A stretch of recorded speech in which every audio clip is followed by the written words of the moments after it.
Brick and mortar retailing is facing another blow. America's leading toy chain facing bankruptcy. Toys R Us has struggled to lift its fortune since a buyout loaded it with debt more than a decade ago. Now, sources tell Bloomberg it may file for Chapter 11 as soon as today. There's not much left of today, by the way. Bloomberg News distressed debt reporter Jodi Xu Klein has been following all of this. So, it's already 6:30 p.m. Are we expecting that filing today? Yes, that's what we've been told, and I think they are preparing for the paperwork as we speak. Okay. And what happened here, right? I mean, they were bought out. There was an expected restructuring. What happened here with Toys R Us? It's a long time coming. I don't think anybody here today is going to be surprised of another retailer failing. But what is surprising is the timing. Very, very few retailers would choose to file bankruptcy right before a holiday season, which accounts for a big chunk of their revenue sources of the year. For Toys R Us, it counts about 50% of their total annual revenue. So typically, retailers have already stocked up their holiday season inventory by now, and stakeholders in the suppliers would like to give them a chance to see how they do during the holiday seasons.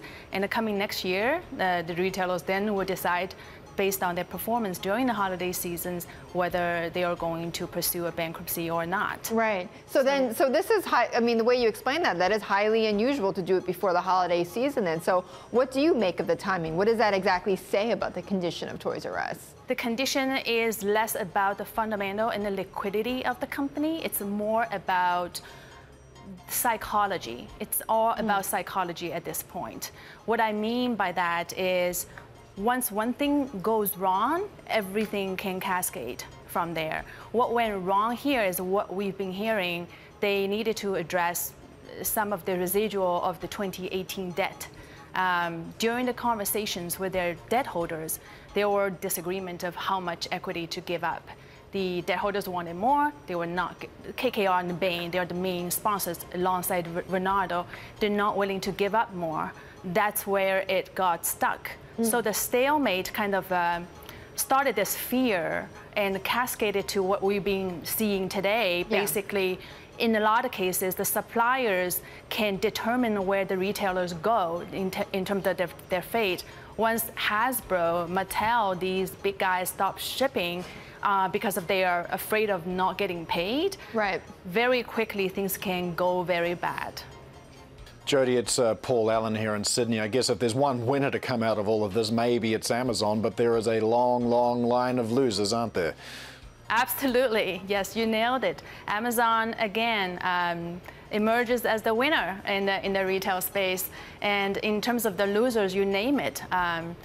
The sponsors that took it private back in 2005, they put down altogether $1.3 billion in equity. Those money is nowhere to be found once they file for bankruptcy. And then you have a bunch of debt holders that they're going to fight tooth and nail in court for their money back. And then you have suppliers and you have mall owners who are probably going to be rejected their leases during the bankruptcy court. And last of all, but not the least, customers like you and me, a lot of people grew up with this Toys R Us we're going to lose an iconic toy brand. It's sad.